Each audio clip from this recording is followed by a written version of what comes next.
Carolina, Front Book 1.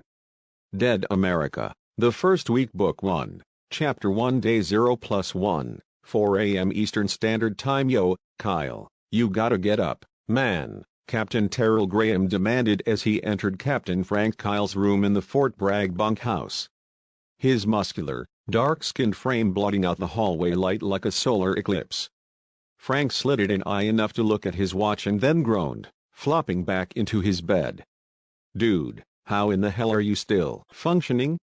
We literally just landed 4 hours ago. His bald friend shrugged. Better question is, how the hell have you still not learned you're allowed to sleep on planes? He teased. The horizontal dark-haired man threw an arm over his eyes. Not everyone can be narcoleptic like you. I swear you could fall asleep during a death march. Come on, Kyle, Terrell smacked his friend's feet hard. Sarge is waiting for us. Frank groaned and dragged himself up, sitting on the edge of the bed and screwing his fists into his eyes. I swear to God this had better be some end-of-the-world shit. There's that robust optimism we know and love, the taller man declared with a grin and clapped his friend on the back as they left the room. Master Sergeant Charles Long was short and stout, but solid. He was known around the upper circles as fierce, strutting around with his crew cut and square shoulders. As the two captains approached him that morning, however, he was not wearing his usual hard gaze. "Hey Sarge," Terrell greeted, brow furrowing at the docile expression on his superior's face. "You all right, man? You look like you've seen a ghost." "Graham, Kyle, I know it's early as hell, but you got a call," Long replied. The bald man rolled his eyes. The perils of being popular. So who did we impress this time? Frank crossed his arms.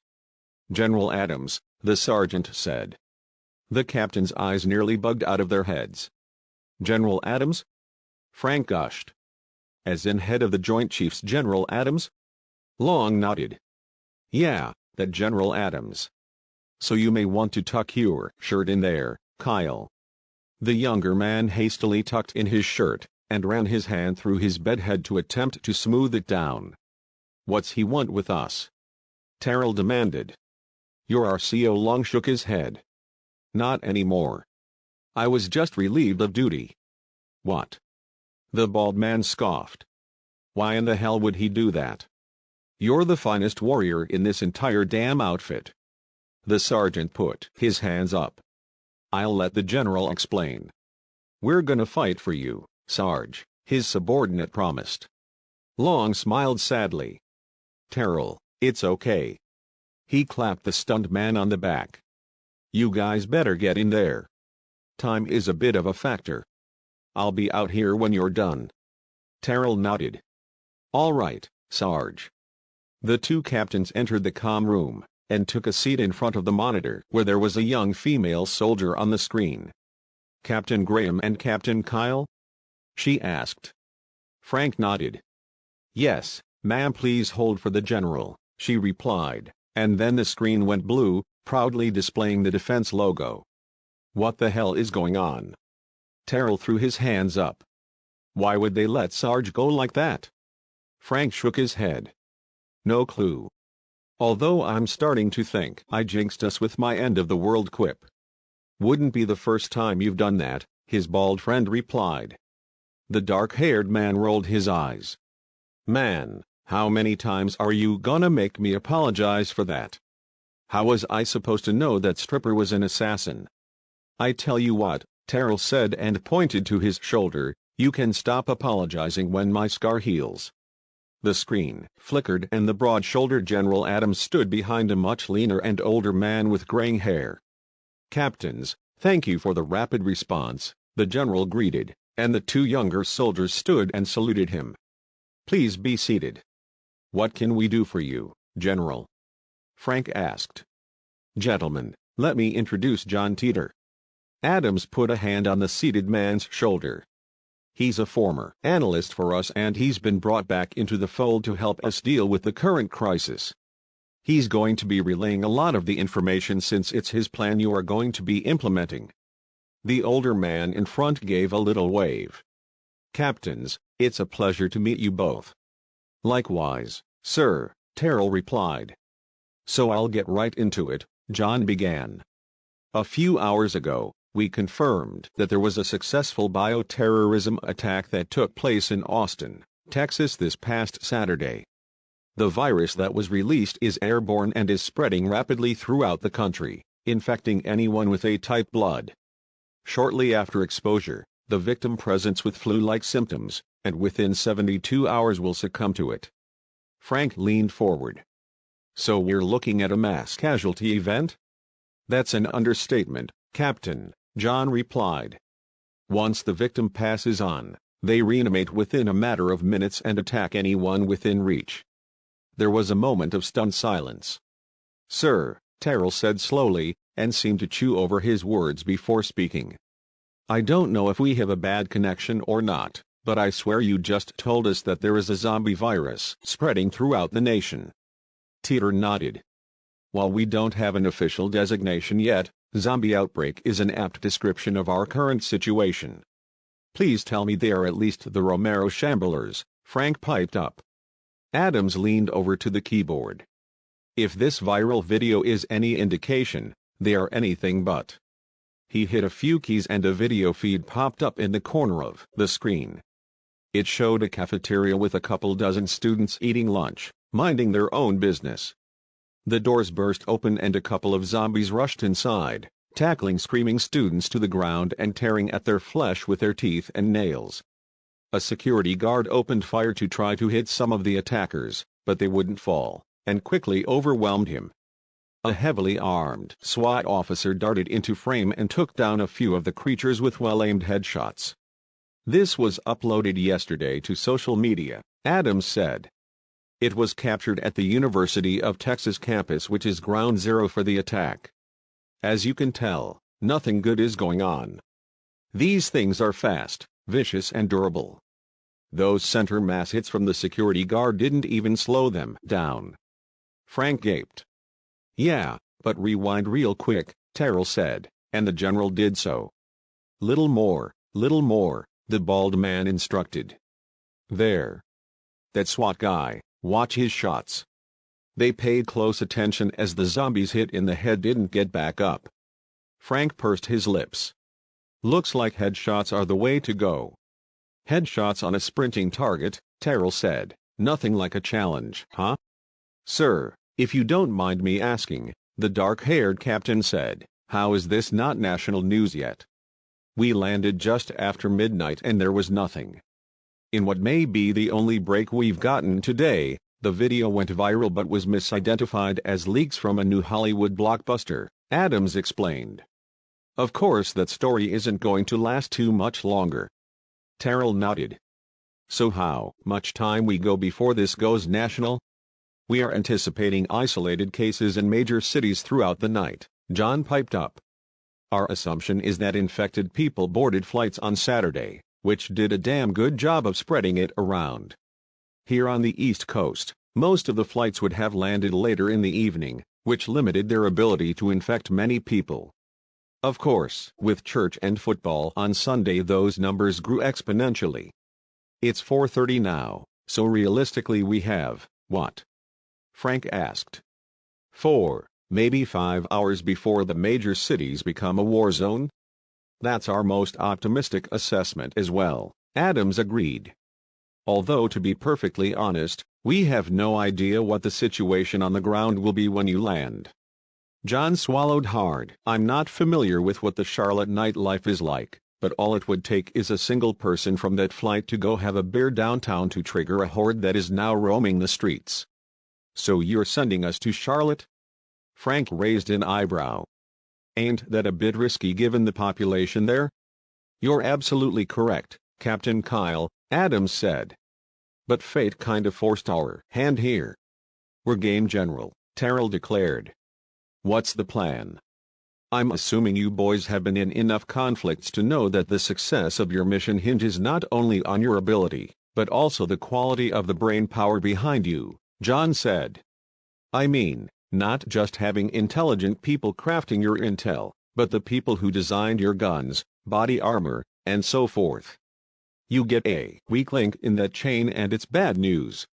Frank nodded. Truer words have never been spoken. This is a different type of war that nobody has ever planned for, Teeter continued. Our primary goal over the next 48 hours is to secure the brainpower that will be required to emerge victorious in this conflict. Which is why you are headed to Charlotte. The National Engineering Conference is in Charlotte this year, which plays host to some of the brightest minds in a number of engineering disciplines. Literally everything from computers to electrical to biomedical. If there's an engineering field, one of the top minds is going to be there. Losing them would be a major setback to our war effort, Adams added. Frank nodded. How many people are we extracting? Not only that, but where exactly are we extracting them to? Terrell cut in.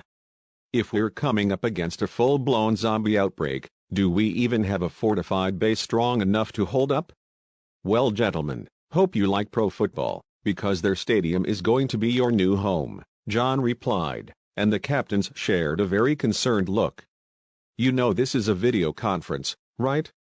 I can see your disapproving stares. Sorry, sir, the two soldiers replied in unison. Don't be, Teeter said, waving them off. If I were in your shoes, I would have done the same damn thing. But allow me to alleviate your concerns. See, after 9/11, pretty much every building that had a capacity of more than 12 people got significant upgrades to their security. The barricades are state-of-the-art and have the same standards as our embassies do. Nothing is getting through them. Plus, there is plenty of open space so that you can set up greenhouses. Greenhouses? Terrell gaped. How long are we going to be there? Gentlemen, I'm sorry, but I don't have an answer for you. John shook his head. Could be 3 weeks, 3 months, or even 3 years. Right now our only goal is to preserve the manpower and brain power we're going to need to win this war. And in doing so, we are preparing for the worst-case scenario, hence the greenhouses. Adams leaned forward. Captains, within the next hour, the order is going to be given for all non-infected troops nationwide to be evacuated. Your base is currently being notified of their new mission orders. Those close to ports are going to be moved out to sea, and those inland are being moved to sparsely populated heartland. This is a painful, albeit necessary move. If we mobilize our troops now, they will be overwhelmed and any chance of surviving this goes out the window. Frank took a deep breath. General, you don't need to explain it to us. We understand. While you are securing the high-value targets, John said, a single battalion at Fort Bragg will be procuring the raw materials you will need from the city and airlifting them to the stadium. There will also be a battle company in Charlotte that will be recruiting the necessary civilians to transform your new home into a functioning habitat. Farmers, mechanics, plumbers, etc. Terrell put up a hand. Sir, I have a suggestion, if I may. Please proceed, Captain Graham. Adams nodded. Unless I'm mistaken, the bald man continued, new recruits came onto base early Sunday morning. When I came here for basic, I had to go through Charlotte. If that's still the case, then we could be looking at our own major outbreak in the next few hours. Adams motioned and a soldier popped in from out of frame. He hissed instructions and the soldier darted off. The general turned back to the screen. Just to be on the safe side, Captain, I'm alerting the base commander to lock down the infirmary immediately. I appreciate that, sir, Terrell replied, but that wasn't my intention for bringing it up. With your permission, I'd like for my team to stay behind for a couple of days to help secure materials for the Charlotte fortress. If all we have is a battalion of 500 men, most of them are going to have to be devoted to fortifying the base, because its defenses aren't equipped to handle thousands of potential zombies. Not to mention the influx of locals looking for shelter, Frank added. John covered the mic and turned, murmuring and nodding with the general. Finally they turned back to the screen. We concur with your assessment, Captain Graham, Adams agreed. You have 36 hours, then I want you on the way to Charlotte. Coordinate with Lieutenant Colonel Wagner, as he will be running the show on base. Terrell nodded. Understood, sir. Captain Kyle, John spoke up, when you and your team arrive at the stadium, I'll arrange for you to be met by the civilian administrator for the facility. His name is Bill Huff. He's an old friend of mine that retired to the area and he is very good at what he does. While you will be running the show, Bill will be there to keep the day-to-day operations running smoothly. Keeping tabs on the residents, making sure there's enough food so you all don't starve, so on and so forth. Frank nodded. Understood, sir. Captains, Adams said, I had a talk with the Master Sergeant before you came in, and between his endorsement and your exemplary service record, I am giving you a promotion. As of this moment, you both have the rank of Master Sergeant. This should clear a lot of paths for you to do what needs to be done. Both men immediately shot to their feet, saluting. Thank you, sir, they barked, in unison. No, gentlemen, Adams replied, jaw tight, thank you. We have several of these fortresses that are being set up across the country, but they are all in much smaller cities. What I'm asking you and your teams to undertake is on par with a suicide mission, which is why I wanted to give you your mission personally. There's not much else I can do from here, but at least I can give you my respect and gratitude. Terrell nodded. We'll complete our mission, sir. Good luck, gentlemen, Adams said. Go get 'em, boys, John added, and then the feed ended. The two newly minted sergeants turned to each other, letting out deep breaths as they stared in disbelief. Figures we'd get a massive promotion at the exact moment money and vacation days stopped being a thing. Terrell broke the silence. Frank shrugged. Yeah, but look at the bright side, at least you get to loot and pillage to your heart's content. Man, I've been accused of stealing my shop owners since I was old enough to walk. The dark-skinned man rolled his eyes. Almost hate the thought of proving those assholes right, even if it is necessary. We can switch jobs if you want, Frank teased. And deprive you of the opportunity to rush headlong into a couple 100,000 zombies? Terrell scoffed. Shit man, I couldn't do that to you. Wouldn't feel right. Frank raised his chin. Very noble, Graham. Very noble. What can I say? His friend grinned. I'm a giver. All right, let's get to work, the shorter man said. Staging room in 10 sound good? He held out his fist. Terrell bumped it with his own. Chapter 2. Boys, we've been to hell and back more times than I can count, Sergeant Long began, hands clasped behind his back. Two strike teams stood at attention before him, his new sergeants at ease at his back. For the most part, we've come through the other side intact. That he swallowed hard, and took a deep breath. That just isn't going to be the case this time around. You'll get a full pre-mission briefing, but there was a successful bioterror attack over the weekend. Anybody with A-type blood will be gone within 72 hours. Myself included. The rigid stance broke, a round of gasps sounding in the small space. The men glanced at each other, eyes wide and worried. If you're in that group, please step forward, Long instructed, and 4 of the 12 men did so. I'm sorry men, but as of this moment, all 4 of you are officially relieved of duty. Now, Terrell piped up. While you are officially relieved of duty, the reality is, we can use your help. Our mission is a daunting one, and the time you have left can still be put to good use. Frank stepped forward. However, we know some of you have family that you may want to attempt to reach. Everyone in this room has done more than their fair share, so you've earned the right to make this choice. In unison, Martinez, Cole and Owens all stepped up to the front of the line. I'm in, sir. Same. Let's get it done. Guys, one of the young soldiers stammered. I'm so sorry, but I have to decline. I have a wife and a 3-year-old on base and I have to get them to safety. Sergeant Long put his hand on the young soldier's shoulder. You don't owe us any explanation. It's been an honor serving with you, son. Get your family to Camp Leon, Terrell said. They are going to be evacuating the military out to sea, and you might have a chance at getting them on one of the ships." The young soldier nodded. "Thank you, sir." He hurried out of the room, one of his teammates clapping him on the back as he went. "Well, Graham," Long said, and took a step towards the strike team. "Looks like you're a man short. Permission to join?" Terrell nodded, eyes shining with emotion. "Can't think of a better person to be watching my back." "My squad, gear up, and be at the chopper in 5, Frank barked. Terrell turned to his team. "Boys, secure us a couple of Humvees and meet outside in 15. Have to go have a word with the lieutenant colonel before we depart. The Sarge here will brief you in detail on the situation."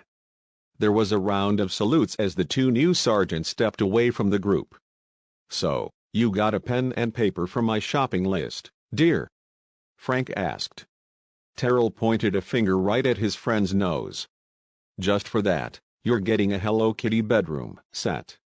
I was always kinda partial to My Little Pony, but beggars can't be choosers." The shorter man shrugged. His bald friend laughed. "I knew you were a closet brony." "Hey, what I do on my downtime is none of your concern," Frank replied, and they shook hands, pulling in for a half hug. "You be safe out there, man," Terrell murmured. "It's gonna be a great shit show in a few hours." "I'll see you in 36 hours, Frank said firmly. His friend nodded. "Damn straight you will. Can't let you be running your own little kingdom all by your lonesome." They bumped fists one last time, and then parted. Frank headed straight for the helipad and hopped inside, his team already strapped in and ready to go. He slipped on his headset and buckled up. "We good to go, Sergeant?" the pilot asked, voice loud and clear through the earpiece. Frank nodded and shot him a thumbs up. "Affirmative." "What's our ETA?" "Should have you on the ground in an hour 15, sir," the pilot replied. "Outstanding," the sergeant said. "I'm going to be briefing my men on the situation. I don't know if you have official clearance to listen in or not, but fuck it. If you are going to be going into this shit with us, you have a right to know." The pilot nodded as he lifted off into the early morning light. "Thank you, sir," he said. "Hey." Chapter 3. Terrell walked into a large office full of bustling soldiers. Some were frantically typing on computers, others running around with armloads of books and paperwork. Lieutenant Colonel Wagner stood in the center of all of the madness, phone at his ear. "Colonel Wagner?" Terrell greeted, and the older man held up a finger. "That's right, use anything and everything you can find for transport," he said into the receiver.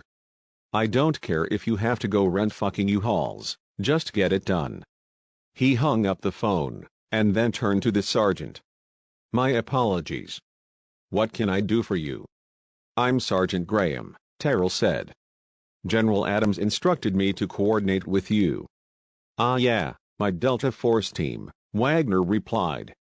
"At least the higher-ups haven't completely abandoned me." The bald soldier raised an eyebrow. "Sir?" "Sorry, just venting." The older man waved a hand. "They're only leaving me with 500 men to fortify this base and also get supplies for whatever the fuck they're doing in Charlotte. To complicate things, I also have to help coordinate the evacuation of the base. So I'll be blunt, Sergeant." "Do you know what you're doing?" Terrell nodded. "I'd like to think I do." "Fan-fucking-tastic," Wagner replied. "Lynch." He barked. "Get over here." Corporal Lynch, a young man who looked about 30 minutes removed from his senior prom, scurried over. "Yes, sir." "Sergeant Graham, meet Corporal Lynch," Wagner introduced, wiggling his finger back and forth between them. "Corporal, the sergeant here is going to be lending a hand to your planning." Terrell raised an eyebrow. "I am?" "Hey, you said you know what you're doing," the lieutenant colonel insisted. "And yeah, I know, he looks like he'd lose a fist fight with a fucking snowman, but his brain works better than most of the computers in this dump. He just lacks your real-world expertise." The phone trilled and he picked it up, "Hold on," he said into the phone, and then turned to Terrell.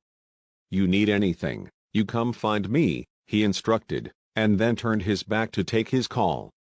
"Sergeant," Lynch piped up, "I'm set up in the back room here, if you'd like to join me." Terrell shrugged. "Lead the way, young man." He followed the kid, who couldn't be much more than half his age, into a small square room. There was a large table in the center with a map of the base and the city. Lynch motioned his new friend closer.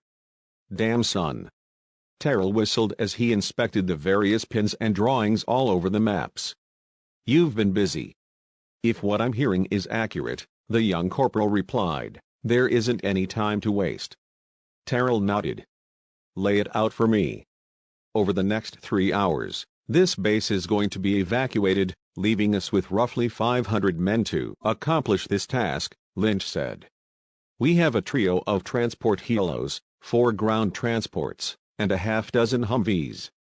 On this city map, I've pinned the most likely places we can source vital items. Solar panels, greenhouse building materials, medications, etc. Those are in red. The green flags are secondary comfort items. Bedrolls, winter clothing, and so forth." Terrell raised an eyebrow. "Might want to add some charmin to the list." "Pretty sure that's going to be a popular request." "Valid point, consider it done," Lynch agreed, and jotted it down in his notebook. "The blue flags are for food and need to be our top priority. We are loading down the first transport with Mrees, but it's not a long-term solution, and they're going to need supplements of real food if they are going to remain healthy." The sergeant nodded. "And what about fortifications?" "That's what I'm having issues with," Lynch admitted. "We have manpower, but we don't have the material to make it happen. We're never going to be able to reinforce everything in time, so this is what we need to do," Terrell said. "Create an interior perimeter that gives us access to the necessities and the helo landing pad." "I like the idea, but how?" the young corporal asked. The taller man pointed to the map. "There are a couple of car dealerships up the road. Send 2 companies up to, borrow some vehicles. Have 2 other companies begin planting rebar at an angle to reinforce the cars. That should be a good emergency barricade that allows us to shoot over should the main get breached." "Consider it done, sir," Lynch replied with a firm nod. "Now, what do you need from me?" "Send 2 of the transports out to collect food, and send the other 2 to the Humvee lot," Terrell instructed. "I'm hitting the hardware store. They should be open to the contractors now, which gives the potential for resistance." The corporal nodded. "I'll have them there by the time you get there." "You keep this shit up, corporal, and assuming we survive this, I'm probably going to end up saluting you." Terrell smiled. Lynch nodded solemnly. "Here's hoping, sir." Chapter 4. Sergeant Kyle, "Welcome to Charlotte," a short and moderately overweight man with balding white hair greeted. Frank held out his hand to shake. "You must be Bill Huff," he said. "In the flesh," Bill replied. "Let's walk and talk." He led the group away from the chopper, and deeper into the stadium, which was a hive of activity. There were soldiers everywhere, scrambling around to prepare for the supplies coming in. "So, how are we looking, Bill?" Frank asked as he surveyed the soldiers building barricades around the outer rim of the stadium. "We have 3 companies with about 350 men," the old man replied. "A good number of them are securing the entrances to make them impenetrable, while most of them are scouring the city in search of the rank-and-file civilians to keep this place running." "Looking good," Frank said. "I'm going to need a transport vehicle, armored assault Humvee, and a local navigator. Could probably use a few grunts as well." "I figured as much," Bill replied. "I have them standing by for you. What else do you need?" The dark-haired sergeant cocked his head. "Who is the highest-ranking officer here?" "Other than you, sir, that would be Sergeant Lambert," the old man replied. Frank nodded. "Have him meet us at the transports, if you would." Bill pulled a radio from his belt and clicked the button. Sergeant Lambert to the transport garage immediately," he said, and there was a crackling affirmative in response.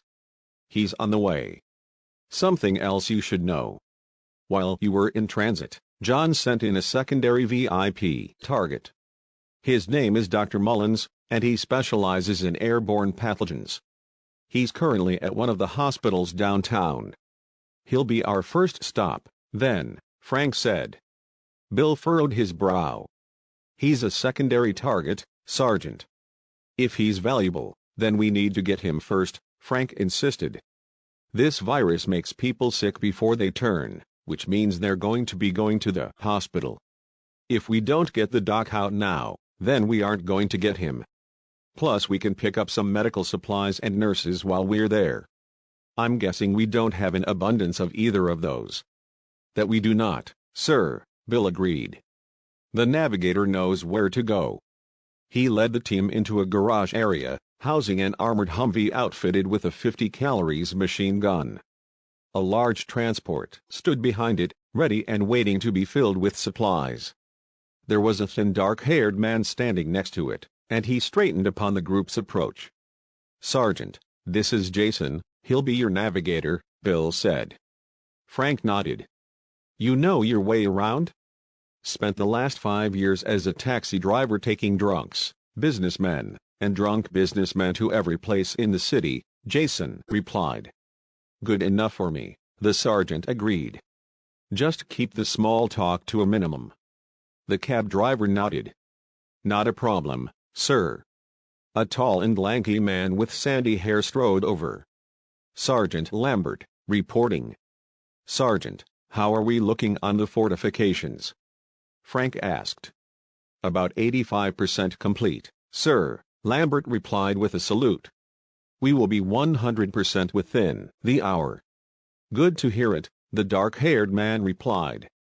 "Once it's locked down, nobody gets in or out unless they have a military escort. Is that understood?"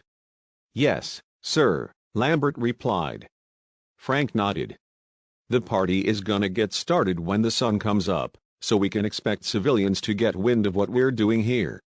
They are not to be let in under any circumstances.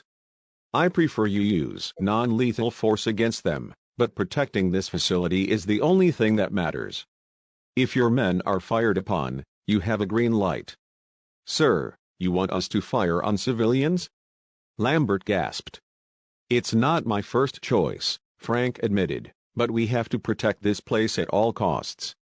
We're in a fight for our survival, and that sometimes requires us to do unpleasant things. If you don't think you're up to the task, I'll promote someone who is." The sandy-haired sergeant puffed out his chest. "I'll get it done, sir." "That's what I like to hear, soldier." Frank barked. "All right, let's move like we have a purpose." He hopped into the passenger seat of the Humvee, 2 of his team scrambling into the back. The other 4 manned the transport as he leaned out the window. "Bill, we're gonna grab the doc and then come back here to reload before going after the engineers," he said. "When that first transport comes in, I'm going to need you to get a care package set up for us. Ammo, explosives, and anything else you can think of that might help us get out of a sticky situation." "It will be ready and waiting," Bill assured him. "I'm starting to think John may have undersold you," the sergeant smirked. The old man gave a jovial salute. "Wouldn't be the first time, sir." Chapter 5. The sky was still dark as Terrell pulled up to a large hardware store. The parking lot had a smattering of pickup trucks strewn about, contractors loading up for their workdays. Most of them froze and stared at the few dozen military men in full gear bustled into the store. Terrell approached the service counter. Off to the side was a short, slight woman with long brown hair in the hardware store uniform. She had her hand on a customer's arm as he coughed violently. The customer's companion pointed at the entourage, and the service woman turned, bringing a delicate hand to her mouth. "Oh my," she breathed, eyes wide. Can I help you?"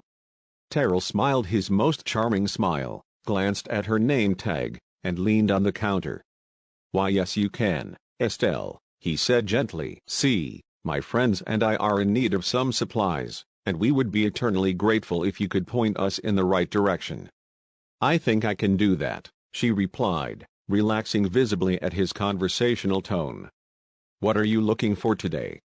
"Well, for starters, we need some solar panel kits," he said. She nodded. "That would be aisle 13, she said, and he waved his hand at a group of men. They took carts and headed off to aisle 13.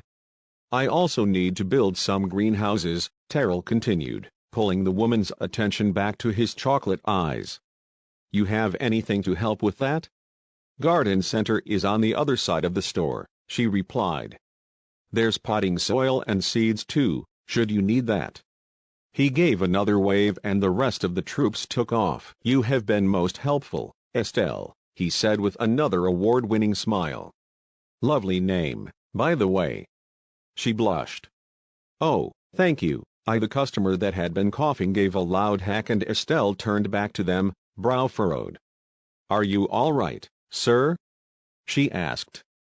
The non-coughing customer nodded. "He'll live. Too much partying this weekend and his old ass can't keep up." "Okay, well, if he needs anything, what in the hell is going on here?" A booming voice was followed by a heavy-set man with a comb-over, wandering out from the back office. "Estelle, why are you ignoring our customers for these military boys?" She flushed. "It seemed important, sir." "We're in no hurry," the non-coughing customer said as his friend doubled over. Terrell straightened. "Sir, I'm Sergeant Graham, and I don't give a good goddamn who you are," the heavy-set man barked. "Why are you in my store?" The sergeant took a deep breath. "As I was saying," he continued, "we have an emergency situation that requires us to appropriate some goods from your store." "Now wait a goddamn minute," the man snapped, and narrowed his eyes. "Estelle, call the police right now."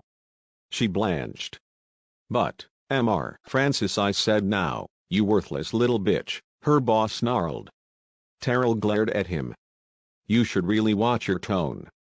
"And you," Mr. Francis growled, taking a step towards the sergeant, "do you really think I'm gonna let some nig?" Terrell lashed out, cutting him off with a hand to the bastard's windpipe. Mr. Francis gasped for air, dropping to one knee, and the sergeant leaned down, lips ghosting his ear.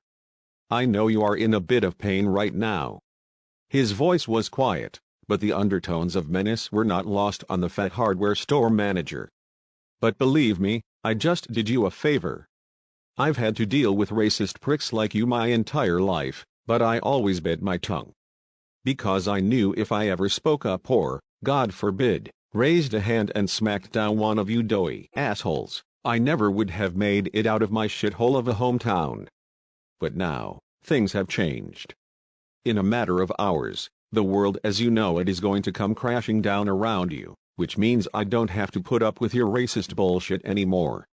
So if I hadn't rudely interrupted your little speech there, and you said what we all know you were about to say, you would no longer be conscious."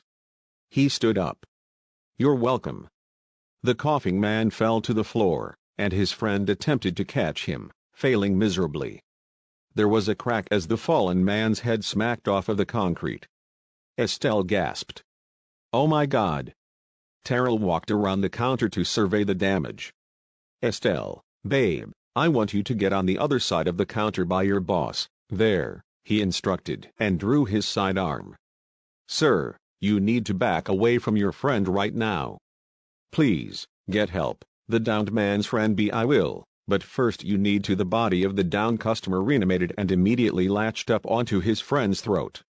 The surprised man jerked backwards, and a massive chunk of his flesh tore free, spraying blood all over the floor. He collapsed backwards, body twitching as he bled out. The zombie customer struggled to get to its feet, but Terrell put a bullet in its head, striding over to make sure it had the intended result. "Sarge, you okay?" Corporal Coleman rushed from behind one of the shelves, rifle drawn. The sergeant nodded. "I'm good. Just had first contact." "Christ, it's starting already," Coleman breathed, face pale as he surveyed the scene. "Alert the others," Terrell instructed. Our timetable just moved up." The corporal nodded and ran off while his superior leaned over the zombie victim, whose breath slowed to a stop. "What are you doing?" Estelle asked, voice shaking. "What is going on?" "Estelle, hun," Terrell looked at her, gaze softening. "I need you to calm down. I want you to go and get your things, get in your car and get as far away from the city as you can, okay?" She gaped. Yes. She ran off as her boss pulled himself up, still wheezing. "As far as your racist ass goes, I suggest you go home, pack up your cousin wife, and get out of town too," Terrell said, and put his foot against the corpse's chest, leaning his full weight on it. He wasn't sure if it would reanimate just from being bitten, but he didn't want to take any chances. It did, but wasn't able to move underneath the sergeant's hulking foot. "Because if these things don't get you," he said to the gasping Mr. Francis, "I will." To accentuate his point, he put a bullet in the newly minted zombie. Chapter 6. Frank and his team pulled up to the hospital, blue and red lights illuminating the pavement as he stepped out of the Humvee. "This can't be good," Corporal Freeman said as he stepped up beside the sergeant, surveying the police cruisers strewn about. Frank nodded. "At least there aren't any gunshots." "Yet," Freeman added. "All right, Cole, Owens, Gardner, set up a fire line," the sergeant instructed loudly. "Webb, Reyes, you be ready to secure whatever we sent out the door." "Freeman, you're on me." There was a chorus of "Yes, sir." "Webb, get my driver here a radio so he can be in the loop," Frank continued. "If y'all get tied up, I don't want my transport to be late." Webb saluted. "Yes, sir." Frank and Freeman entered the hospital lobby, finding it packed. Sick people and their loved ones shoulders to shoulder. Nurses and doctors scrambled everywhere, trying to triage everyone and survey the damage. 2 police officers stood at the main nurses' station. "Officers, what's going on?" Frank asked. One of the officers raised his chin, hand on his gun. "Who wants to know?" "I'm Sergeant Kyle and this is Corporal Freeman." He gestured back and forth between them. "We're here for Dr. Mullins." "Now and you tell me what's going on?" "Settle down there, soldier boy." The officer put up a hand and rolled his eyes. "I'm not gonna tell you a damn thing until I call this in and see if you're legit or not." "You do what you gotta do, just don't get in our way," Frank replied. "Nurse, what's going on?" The officer immediately attempted to step between him and the nurse, but Freeman moved into the way, finger on the trigger of his assault rifle. "Wouldn't be a wise move," he warned. "You had your chance to help, but you wanted to be a little bitch about it. So go make your call." The officer's partner gently grabbed his shoulder and pulled him back as Freeman gave them a dismissive wave. He turned around. "So where's our boy?" he asked. Frank pursed his lips. "Top floor, but there's a complication." "As I told him," the nurse piped up, "about a half an hour ago the top 2 floors went into lockdown. We don't know what's going on since nobody will pick up the phone, but whatever is happening, it isn't good." She turned her small monitor towards them. It showed a vast room with overturned desks, blood spattered everywhere, and a few dark figures stumbling around in the dim light. "We're going up to get the doc," Frank said firmly. "How do we gain access?" She poked her head out of the station window. "Billy," she called, and an old security guard lumbered over. "Billy, come here, these boys need your stairwell key." "Big gold one right there," he said as he handed over his key-ring. "Get you in any door you want." "Thank you, sir," Freeman said, and took the keys. Frank turned back to the nurse. "Ma'am, this is what I need you to do," he said. "Tell every nurse and doctor you can find to drop whatever they're doing and head out to the transports just up the street. I'm also going to need you to grab every antibiotic, drug, syringe, whatever you can carry and take it with you. And most importantly, we're going to need every single blood testing kit you can secure, because we have to be sure to exclude anyone with A-type blood." "No," the nurse replied, putting up a hand. "Do you not see this waiting room? If you think this is bad, the upper floors have several times this many people, all sick, and all in need of our care. I'm not going to abandon them, and the others sure as hell aren't either." Frank leaned over the counter, eyes hard. "Stay calm and listen," he hissed. "There was a bioterrorism attack, and every sick person here is infected. In a matter of hours, this entire city is going to look like what you showed me on the monitor there. You need to do as I say, and do it now. Not just for your sake, but for the sake of the country." The nurse took a step back, face pale. She nodded jerkily. "Looks like you're the real deal," the officer drawled from behind them. Freeman rolled his eyes. "We know. Officers," Frank said, "help this nurse with whatever she needs." "Hey now." The officer scowled. "You may be the real deal, but we don't answer to you." "Well, you can either help them," Frank said as he cocked his gun, "or help us clear the top floor." The officer froze, and turned to the counter. "Ma'am, what can we help with?" The sergeant nodded. "That's what I thought." Freeman led the way up the stairwell, and the duo reached the door to the top floor. Frank gave a silent countdown, weapon at the ready as his partner unlocked the door. As soon as he opened it, a zombie turned and screeched at him. In reflex, Frank shot it right in the face, the noise causing three more to immediately rush the door. "Contact! Contact! Contact!" the sergeant screamed, firing shots in rapid succession. Freeman slammed the door and they put their full weight against it, two remaining zombies wedging themselves in it. Frank struggled to reload his gun while dodging their flailing hands and helping to hold the door. "Any time now, Sarge," Freeman cried. Frank grunted. "Working on it." He finally secured the clip and curled around the door, firing twice to down their opponents. He kicked the corpses out of the way and Freeman kicked the door shut. The two of them breathed a sigh of relief. "Well," Frank huffed, "that didn't work." "Were you able to see any others?" his partner asked. "Maybe, I don't know," he replied. "I'm sure if there are, we'll be hearing from them soon." As if on cue, there was more banging on the door. "Fuck," Freeman said. Frank took a deep breath. "Ideas?" The corporal looked up at the roof access sign pointing to a ladder in the corner. "Well," he drawled, "you wanna John McClane it?" The sergeant scoffed. "No, I peaky motherfucking don't wanna John McClane it. In what universe is that a good idea?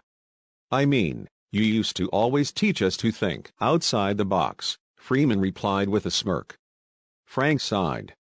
"And me dangling off the side of a building by a fire hose would certainly qualify," he admitted.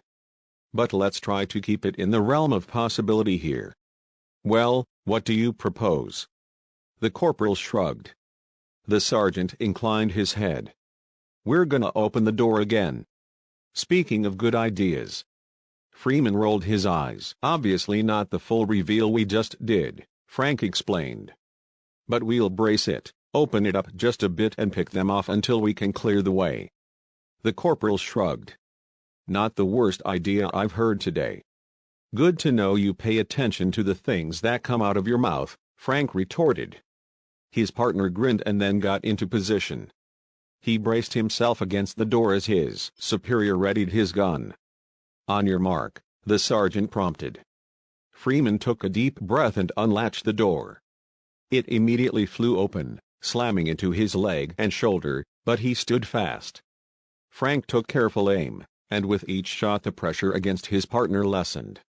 Finally the door fell slack, and the corporal raised an eyebrow. "Are we good?" he asked. Frank stepped forward. "Let's find out." He curled his lip under his teeth and let out a deafening whistle that echoed off of the empty hallways. "All right, let's move. Just keep your guard up." They moved into the fluorescent-lit hallway, slow at first but speeding up to a trot. The patient rooms on either side of them were locked tight, a nurse's station ahead in ruins. A waiting room with a glass wall and doors lay to the left of it, A mop shoved through the door handle. Fucking hell, man. Freeman startled as the sight of several zombies smacked against the glass. A small crack in the glass spidered out, and he swallowed hard. Fucking hell, man. Frank shook his head. Come on, let's move. He led the way quickly to the end of the hallway, to the lab doors that had the doctor's name on the plaque outside. He banged on it loudly. Dr. Mullins, we came to get you out of here. He yelled. There was a moment of silence, and then the latch clicked. A young blonde woman gently pushed the door open, and then brought a tattooed arm up to smack Frank's weapon out of the way. Yo, watch it with that thing, she snapped. He lowered his arms. Sorry, you never know what's behind the doors up here. We're cool, she assured him. Just get in here. She waved them in and she secured the door. Two shell-shocked-looking nurses covered in blood stood on either side of a nervous man with jet black hair in his late 50s. Where's Dr. Mullins? Frank demanded. The man raised his hands. I'm Dr. Mullins. Who are you? We're Delta Force, here to extract you and your team to safety, the sergeant explained. The doctor paled. Delta Force? What the hell is going on? You'll get a full debrief, but we have to move now, Frank insisted. Mullins crossed his arms. I'm not going anywhere until you tell me what this is about. What happened in this room is going to happen all over this country in a matter of hours, Frank snapped, voice rising in volume. My orders are to bring you in, because somebody way above my pay grade thinks you're important enough to risk my life for. Now get whatever you need because we have to go, now. Hard drives, get the hard drives, Mullins instructed. The tattooed woman motioned to the nurses. Grab that laptop beside you, she demanded, and one of the nervous women picked up the offending computer, hugging it tightly to her body. Webb, we have the package and are on the move, Frank said into the radio attached to his vest. Copy that, Sarge, loading up meds and professionals now, came the crackled reply. We'll be ready for machine gun fire blasted through the speaker, and Frank immediately ran over to the window to look down at the street. Webb, report. He screamed as zombies poured out of the hospital and his team fired at them. Y'all may wanna hurry up, they getting frisky down here, came the reply. Frank raised a hand. Freeman, let's move. The sound of glass shattering down the hall made the corporal's blood run cold as he opened the lab doors. We've got company. Give me a hand with this. The tattooed woman cried, and pushed a large metal gurney through the doorway. Freeman pulled on it and braced his foot against it, hard enough to block the zombies slamming into the other side. He took selective shots, taking strategic ones down to try to block the rest. There's another stairwell this way, the tattooed woman said, and pointed out the other end of the hallway to Frank. The corporal tossed her the keys as the sergeant led the group of panicked medical professionals to the back stairwell. Freeman slowly retreated while keeping an eye on the gurney. He backed up as the group turned a corner and the woman fumbled with the keys. Incoming, he warned as the gurney toppled over, and he fired to try to slow them down. She finally hurled the stairwell door open, screaming, "Got it!" Frank barreled in first to make sure it was clear, and then dove out of the way to give everyone room to get in. Freeman finished his magazine before slipping inside, slamming it shut behind him. The thumps against the door told them he was just in time. "All right, everybody stay behind me and close," Frank instructed. There was a screech from below that echoed up to them, and he pursed his lips. "Okay, maybe stay a few feet back." He led the way down, the screeches growing louder. He turned the corner on a landing to see a lone zombie running up the stairs. Rather than fire, he waited until it was almost at him before lashing up with his foot and booting it directly in the face. The zombie flew back, landing on its head on the stairs, a sharp crack the telltale sign of a broken neck. He paused to make sure that it was down for good and there were no friends lurking about. "Bottom floor, let's go," Frank hissed, and then led the rest of the way down to the first floor. Freeman moved up to the door beside him, and they mirrored what they did at the top, the corporal bracing and the sergeant ready to shoot. The door cracked open to chaos. Zombies feasted on struggling victims, people screamed and ran around wildly, screeching creatures in hot pursuit, the occasional bullet tearing bodies and drywall. Freeman shut the door and took a deep breath. "Webb, do you copy?" Frank asked into his radio. Crackle. "I'm here, Sarge." "We're gonna be coming out the front and coming out hot," the sergeant said. "So be ready to move, and for the love of Christ, don't fucking shoot me." The tattooed woman shook her head. "We're not making it through that to the front door." "I know you're scared, but we'll be fine," Frank replied gently. "No, we'll be dead." She glared at him. "There's another way." He furrowed his brow. "I'm all ears." "Crack the door again," she instructed, and they did so. 10 yards up on the right, she whispered to him, "You see that hallway?" He nodded. "Yeah." "About 15 yards down it, on the right, there's another short hallway that has an emergency exit," she explained. "It's some little park area where we sneak off for a smoke." Frank smiled. "All right, smoker's paradise it is," he said, and then grabbed his radio as Freeman shut the door again. "Webb, change of plans. You get the team out of here via the transports." There was a click. "Copy that. Jason, we are going to need immediate pickup from the park on the east side of the building," Frank continued. Another click. "On the way," Jason declared through the speaker. The two soldiers readied their assault rifles and Frank handed his sidearm to the tattooed woman. "You know how to use one of these?" he asked, and she checked the mag, checked the chamber, and cocked it with a wink. "All the answer I needed." He nodded to the group. "Everybody say on my 6, Freeman will be bringing up the rear. We stay low, we move fast. Nobody fires unless they absolutely have to. Last thing we need is to let those things know we're here." He took a deep breath as everyone nodded, and then he motioned to Freeman. The corporal opened the door and Frank ran out, rifle at the ready. They hugged the wall as they moved quickly down the corridor, eyes everywhere. Freeman brought up the rear, but just as he was about to turn the corner to the middle hallway, a zombie took notice of him and tore their way. He fired, taking its head clean off, and a few zombies stopped their feasting to look in their direction. Freeman dispatched them as the group sprinted to the escape hallway. Frank stopped short, peeking around at the sight of half a dozen zombies feasting on a body, blocking their path. Freeman continued to fire down the first corridor, holding the lobby horde at bay, and Frank pulled a grenade from his belt, snapping out the pin. "Fire in the hole!" he cried, and threw it into the group of zombies right at the emergency exit door. The explosion rocked the building, sending body parts flying everywhere. A severed leg smacked against the wall right next to Dr. Mullins, whose eyes nearly bugged clean out of his head. Frank peered around the corner to see that not only all of their enemies were mush, but the door had blown right off of its hinges. "We're clear," he called, leading the group out the park. The Humvee was waiting, and Frank threw open the back door so that the nurses and doctor could hop in. "Let's go, Freeman." Frank screamed back through the door, and Freeman sprinted towards him, a horde right on his tail. "Go, go, go," he cried, and Frank leapt into the vehicle, the tattooed woman holding the back door open. Freeman dove in and she pulled the door shut just in time, the zombies slamming into the side of the vehicle.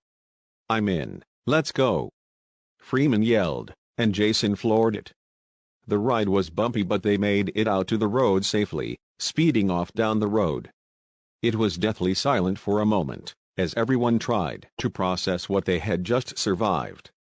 "So," Jason drawled, "that was a hell of a thing, wasn't it?" Frank huffed as he climbed up into the front seat. "Jason, what did I say about small talk?"